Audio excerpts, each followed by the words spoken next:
একজন পুলিশ যাচ্ছে তাই করতে পারে, একজন অ্যাডমিন ক্যাডার যাচ্ছে তাই করতে পারে। অনেকের জন্য টেবিলের নিচের বাম হাত দিয়ে টাকা খাওয়ারও হিউজ একটা অপরচুনিটি তৈরি হয়। গলিতে গলিতে এত এত বিশ্ববিদ্যালয় হয়েছে, এগুলা কি বিশ্ববিদ্যালয় নাকি বেকার তৈরির কারখানা? দেখবেন অ্যাবসলিউটলি জেলায় জেলায় বিশ্ববিদ্যালয় হওয়ার কোনোই দরকার ছিল না।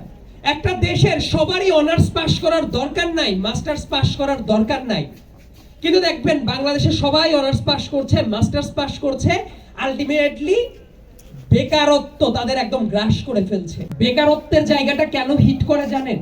এই যে বিশ্ববিদ্যালয়, অলিতে গলিতে বিশ্ববিদ্যালয়, পাবনা বিজ্ঞান ও প্রযুক্তি বিশ্ববিদ্যালয় তো অনেক আগে হওয়া, মানে বর্তমান টাইমের কনটেক্সটে চিন্তা করলে এইটা যখন মরুভূমির মতো ধুধু মাঠ ছিল তখন থেকেই আমি জানি, কারণ রাস্তার পাশ দিয়ে যাওয়ার সময় দেখতাম।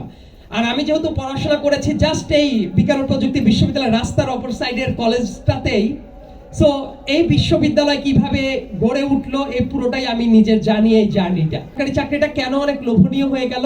ইয়েস, বেতন স্কেল ডেফিনেটলি বাড়ানো হয়েছে, এটা যেমন একটা কারণ। আবার এই জায়গাতে অগাধ ইনডেমনিটির সুযোগটা আছে, কেউ আপনাকে কিচ্ছু বলতে পারবে না। একজন পুলিশ যাচ্ছে তাই করতে পারে, একজন অ্যাডমিন ক্যাডার যাচ্ছে তাই করতে পারে, কেউ কোনো কিছু করতে পারে না। আবার অনেকের জন্য টেবিলের নিচের বাম হাত দিয়ে টাকা খাওয়ারও হিউজ একটা অপরচুনিটি তৈরি হয়। দেখবেন অফিসিয়াল বেতন 22,000 টাকা, সবকিছু মিলিয়ে 33,000 টাকা বেতন হয় 9 গ্রেডের একজন মানুষের। অনেক অফিসে গিয়ে দেখবেন সরকারি অফিসে তাদের লাইফস্টাইলটা কি, দেখবেন কোনো অবস্থারই সেটা ম্যাচ করে না, এবং এই প্রশ্নটা করার মতো বাংলাদেশে কেউ নাই। এই জন্য যেটা হলো, সরকারি চাকরিটা খুবই লুক্রেটিভ হয়ে গেল এবং মানুষ মনে করলো এইটার বাইরে কোনো ক্যারিয়ার হতে পারে না। আমি শিওর আপনারা অনেকেই আছেন যে লাইব্রেরিতে বসে বসে অন্য সব বইপত্র পড়া বাদ দিয়ে বিসিএস এর সাধারণ জ্ঞান মুখস্থ করা স্টার্ট করেন। আমি বলছি না সেটা খারাপ, ইয়েস, প্রত্যেকটা জায়গারই দরকারটা আছে। আমি জাস্ট এইটা বোঝানোর চেষ্টা করছি আপনাদের কাছে।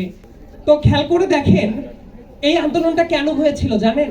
মানে কেন হঠাৎ করে যারা 2024 সালের 7 জানুয়ারি ডামি ইলেকশনে ভোট দিয়ে ডান আঙ্গুলের ছবি যারা পোস্ট করেছিল, হঠাৎ করে কেন তাদের মনে হলো রাস্তায় নামা উচিত? অনেকের অনেক টাইপ কথাবার্তা আছে, ওই পৃথিবীর সবচেয়ে বড় মিথ্যাবাদী মানুষটা খুবই খারাপ ছিল, মারপিট করলো, গুন্ডামি করলো, মেরে ফেললো, অনেক কথাবার্তা থাকতে পারে, কিন্তু এইটার একেবারে কোর রিজন হলো বেকারত্ব। দেখবেন এই আলোচনাটা অনেক জায়গায় নাই, এবং এই আলোচনাটা আপনার ক্লাবের সাথে দেখবেন খুবই সামঞ্জস্যপূর্ণ হবে। সো আপনারা একটা চেষ্টা কি করতে পারেন যে এই পাবনার যে কোনো একটা সমস্যা ছিল, ভার্সিটি লাইফ শেষ করে যেতে যেতে কোনো একটা সমস্যা আপনারা সমাধান করার উদ্যোগ নিতে পারেন কিনা।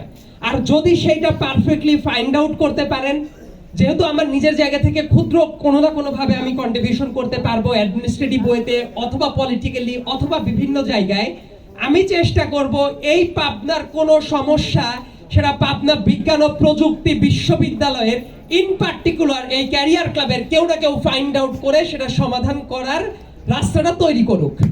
এবং সেইটা যদি কেউ করতে পারেন, আমার জায়গা থেকে কোনো কন্ট্রিবিউশন করার যদি জায়গাটা থাকে, অবশ্যই আমি সেটা করার চেষ্টা করব। ওকে, অলরাইট, পলিটিক্স আসলে দুনিয়ার সব সমস্যার মূল, কিন্তু এমনই দুর্ভাগ্য সারাদিন আমার রাজনীতি নিয়েই কথাবার্তা বলতে হয়। সারাদিন এতই কথা বলি, মাঝে মাঝে রাজনীতির বাইরে কথা বলতে পারলে ভালো লাগতো, কিন্তু আলটিমেটলি অরিজিনাল সমস্যাতে চলে আসছে।